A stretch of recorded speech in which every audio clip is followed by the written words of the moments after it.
तो बच्चों पिछली क्लास में हम लोगों ने पढ़ना स्टार्ट किया था मेल रिप्रोडक्टिव सिस्टम, नर जनन तंत्र के बारे में, और मेल रिप्रोडक्टिव सिस्टम हम लोगों ने कंप्लीट किया था।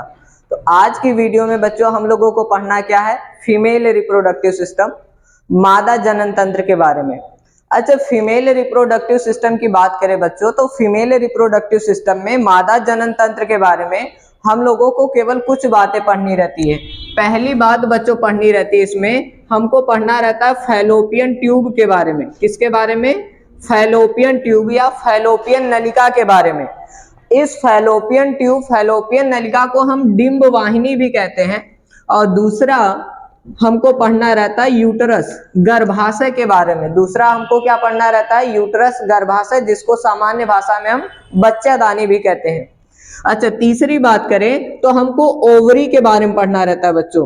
ओवरी के बारे में, अंडाशय के बारे में पढ़ना रहता है। इन्हीं तीन चीजों के बारे में मेन हम लोगों को पढ़ना रहता है।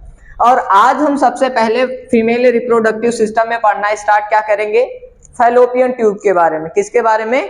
Fallopian tube.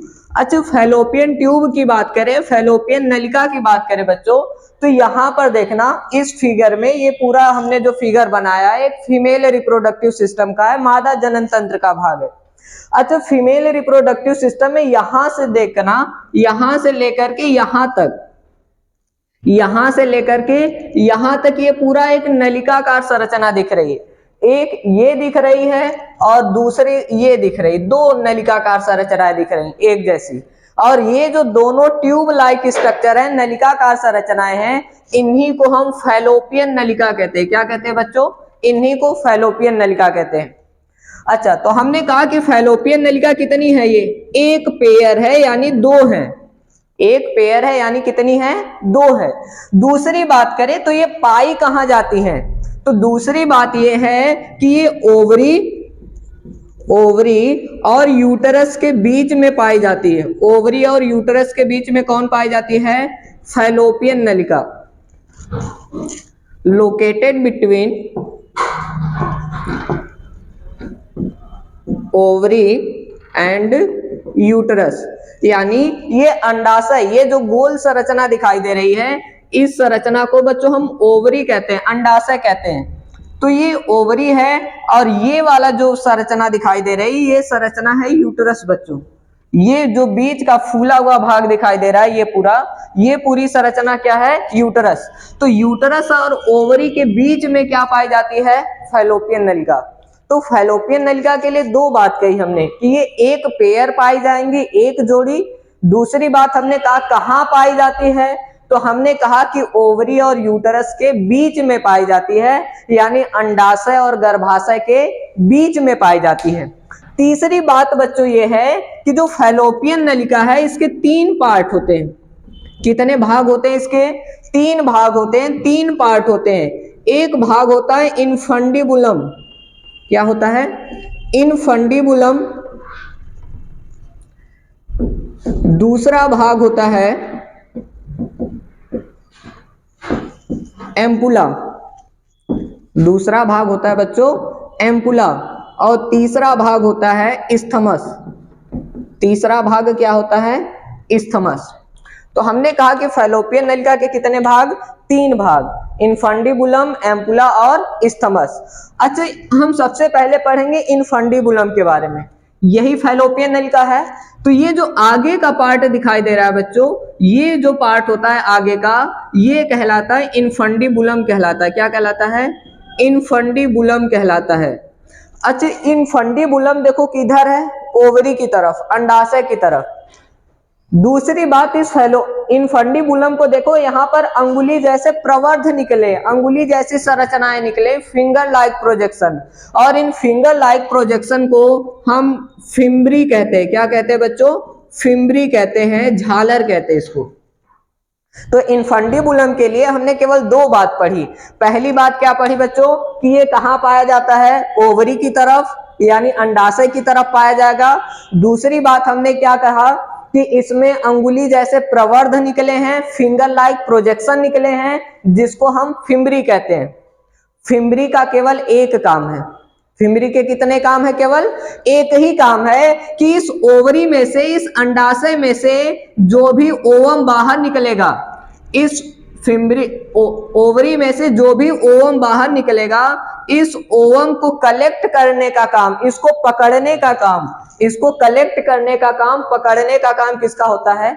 फिमरी का होता है, झालर का होता है।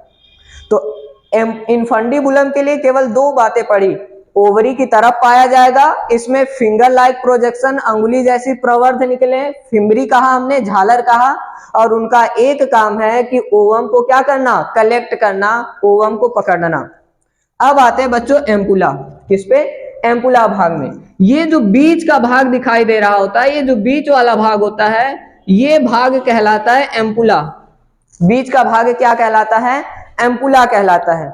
अच्छा, ये एम्पुला के लिए भी दो बात है केवल, एम्पुला के लिए भी कितनी बात? दो बात। पहली बात ये है कि ये वाइडेस्ट पार्ट है। कैसा पार्ट है बच्चों?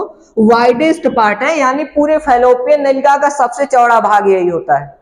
दूसरी बात यह है कि यहाँ पर फर्टिलाइजेशन होता है बच्चों। क्या होता है? फर्टिलाइजेशन, निषेचन। यानी जब ये ओवम ये फैलोपियन नलिका से होते हुए, फैलोपियन नलिका में से होते हुए आएगा एम्पुला भाग में, तो यहीं पर स्पर्म आकर के उससे क्या करेगा? मिलेगा, और यहीं पर फर्टिलाइजेशन होगा। तो एम्पुला के लिए हमने दो बात कही कि ये सबसे चौड़ा भाग है, और यहां पर क्या होता है? फर्टिलाइजेशन, निषेचन। अब आते हैं बच्चों इस्थमस के लिए। किसके लिए आते हैं? इस्थमस के लिए। तो इस्थमस के लिए भी केवल दो बात याद करनी है बच्चों। पहली बात यह है कि ये नैरोएस्ट पार्ट होता है, यानी सबसे सकरा भाग होता है, बहुत ही कम चौड़ा होता है। दूसरी बात, अब इस पूरी फैलोपियन ट्यूब का यही एक भाग है जो किससे जुड़ा है? यूटरस से। फैलोपियन ट्यूब का केवल यही एक ऐसा भाग है जो किससे जुड़ा है? यूटरस से। तो दूसरी बात इसके लिए यह है कि इसका एक सिरा, एक एंड किससे जुड़ा रहता है? यूटरस से जुड़ा रहता है, गर्भाशय से जुड़ा रहता है। तो फैलोपियन नलिका के लिए केवल हमने 5-6 बातें पढ़ी बच्चों। पहली बात, एक पेयर होगी, एक जोड़ी होगी। दूसरी बात, कहां पाई जाएगी? तो ओवरी और यूटरस के बीच में, अंडाशय और गर्भाशय के बीच में। तीसरी बात कि 3 भाग हैं, इनफंडीबुलम, एम्पुला, इस्थमस। इन तीनों के लिए हमने दो बात पढ़ी। इनफंडीबुलम के लिए कहा ये ओवरी की तरफ पाया जाएगा। दूसरी बात कहा कि इसमें फिमरी पाई जाती है, अंगुली जैसे प्रवर्ध, झालर, और झालर का काम होता है ओवम को क्या करना? कलेक्ट करना। एम्पुला के लिए हमने कहा कि ये चौड़ा भाग होता है पूरी फैलोपियन नलिका का, यहाँ पर फर्टिलाइजेशन होता है। तीसरी बात इस्थमस के लिए भी हमने दो बात पढ़ी। हमने कहा कि ये सबसे नैरो पार्ट होता है, सबसे सकरा भाग होता है, और ये पूरी फैलोपियन नलिका को किससे जोड़ता है? यूटरस से जोड़ने का काम करता है, गर्भाशय से जोड़ने का काम करता है। तो हमारा एक पार्ट कंप्लीट हुआ, fallopian tube. Female reproductive system में क्या कंप्लीट हो गया? Fallopian tube. अब दूसरी बात आते हैं, फैलोपियन ट्यूब के बाद अब हमको पढ़ना है बच्चों यूटरस के बारे में। किसके बारे में? कि यूटरस क्या होता है, गर्भाशय क्या होता है। फीमेल रिप्रोडक्टिव सिस्टम में अब किसके बारे में? यूटरस के बारे में पढ़ना है बच्चों।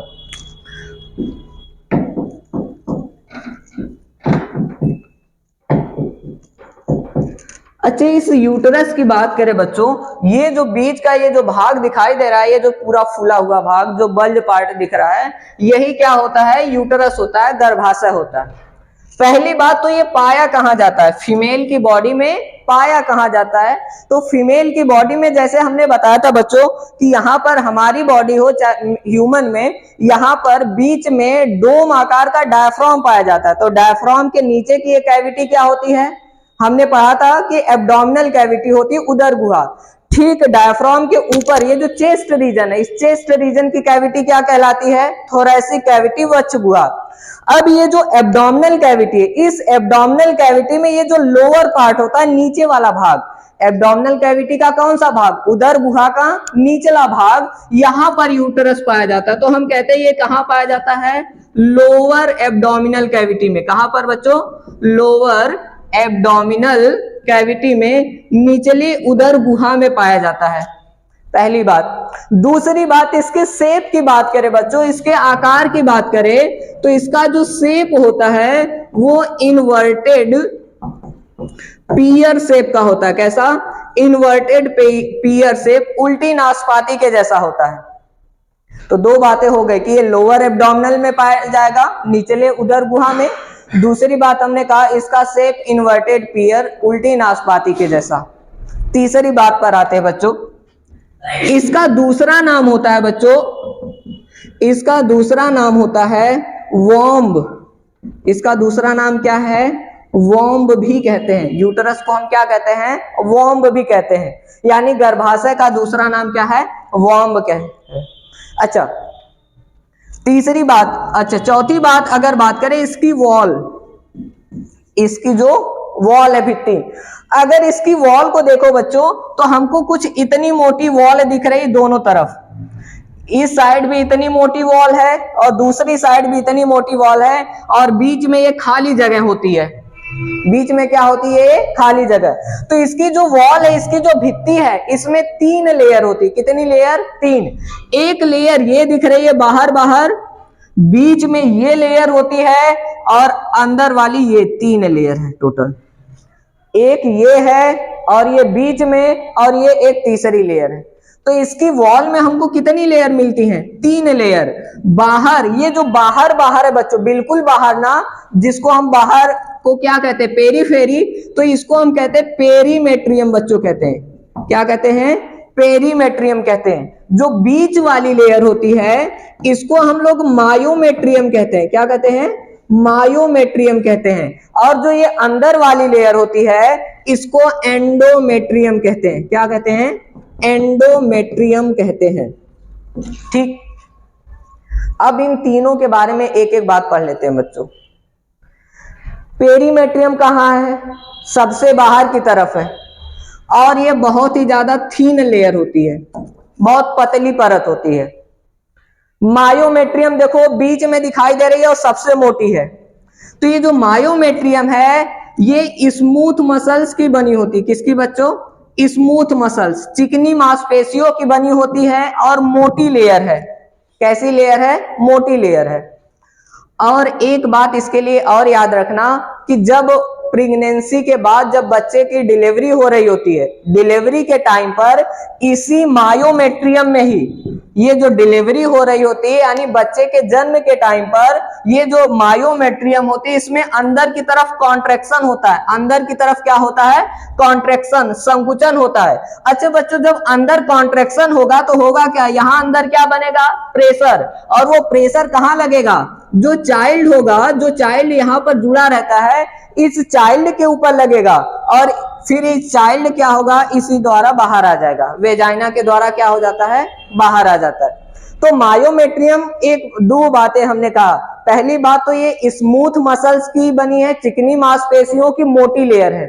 दूसरी बात, डिलीवरी के टाइम पर, बच्चे के जन्म के टाइम पर इसमें बहुत ज्यादा क्या होता है? कॉन्ट्रैक्शन होता है, संकुचन होता है। अब आते हैं एंडोमेट्रियम के बच्चों। तो एंडोमेट्रियम देखो ये अंदर की तरफ पाई जाती। कहां पर? अंदर की तरफ पाई जा रही है। दूसरी बात इसके लिए ये है कि जो एंडोमेट्रियम है इसी से आकर के देखो जो चाइल्ड होता है, जो यूटरस होता है, प्लेसेंटा के द्वारा, ये जो बीच देखो, ये चाइल्ड, ये जो बच्चा है, ये बीच में इस संरचना के द्वारा जुड़ा, ये जो स्ट्रक्चर होता है इसको कहलाता है, ये कहलाता है प्लेसेंटा। क्या कहलाता है? प्लेसेंटा।